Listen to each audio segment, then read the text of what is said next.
Que a graça e a paz do Senhor Jesus esteja com todos. É muito bom poder compartilhar novamente a palavra de Deus com você. Nas duas últimas oportunidades, nós falamos sobre a oração e o jejum, duas antigas práticas cristãs que não envelhecem. Nesta, ainda com base no capítulo 6 de Mateus, falaremos sobre outra prática cristã, a contribuição. Por isso, ouça atentamente a leitura de Mateus, capítulo 6, versículos do 1 até o 4.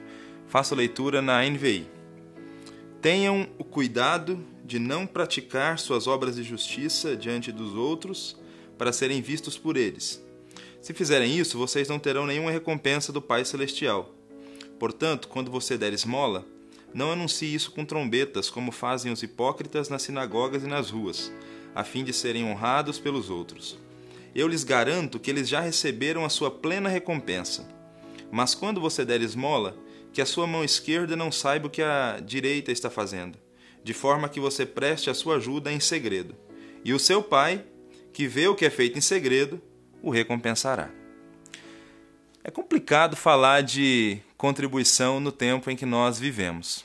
É tempo de pequenas igrejas e grandes negócios, de líder que exige contribuição dos fiéis para se enriquecer, e do outro lado, esses mesmos pastores que exigem dinheiro prometem aos membros que eles terão em dobro, que prosperarão se ajudar.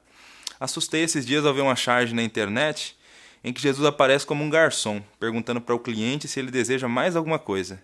E o cliente diz: quero o melhor dessa terra. E não se esqueça, eu lhe entreguei 10% do meu salário esse mês. É lamentável. Infelizmente, esse é um quadro real de muitos lugares. E querendo ou não, em maior ou menor proporção, é a mentalidade de muitos cristãos.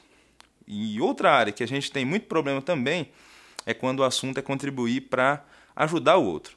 E é especificamente sobre isso que eu gostaria de falar com base nesse texto que nós lemos. Nós veremos alguns ensinos de Jesus sobre o assunto em Mateus 6, do 1 ao 4.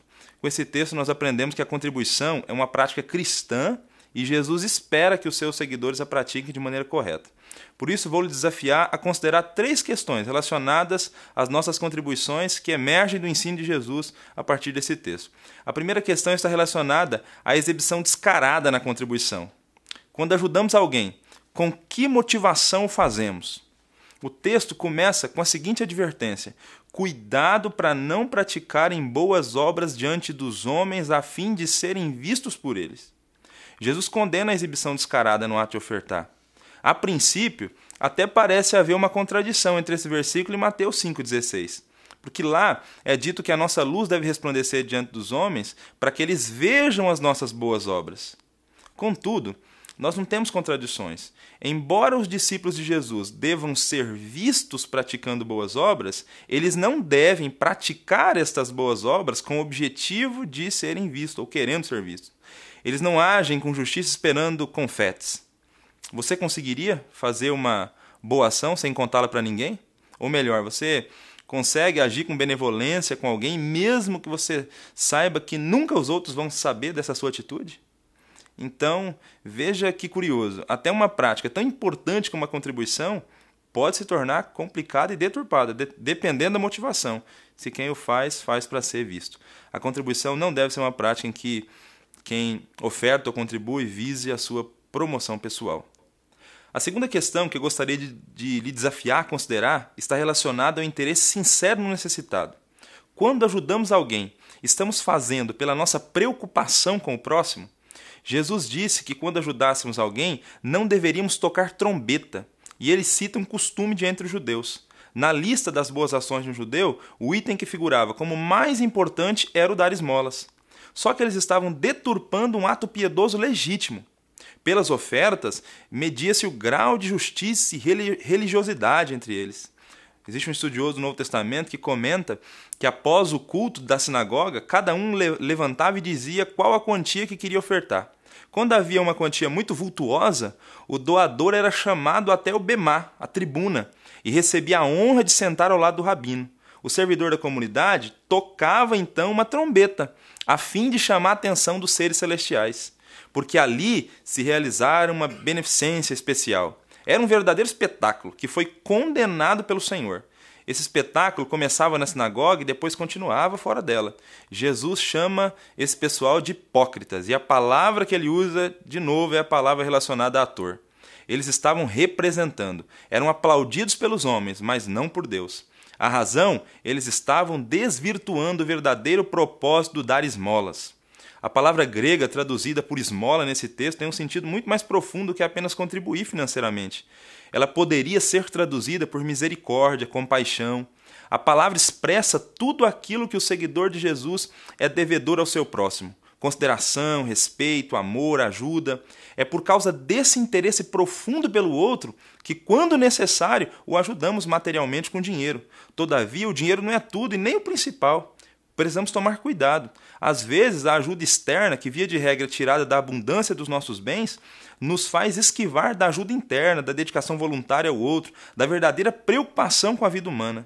Por isso, é sempre importante perguntar: quando ajudamos alguém, o fazemos porque estamos interessados na pessoa ajudada? Em terceiro e último lugar, temos mais uma questão a considerar, que é a vanglória pessoal no interior. Quando ajudamos alguém, não achamos lá no interior que somos pessoas boas?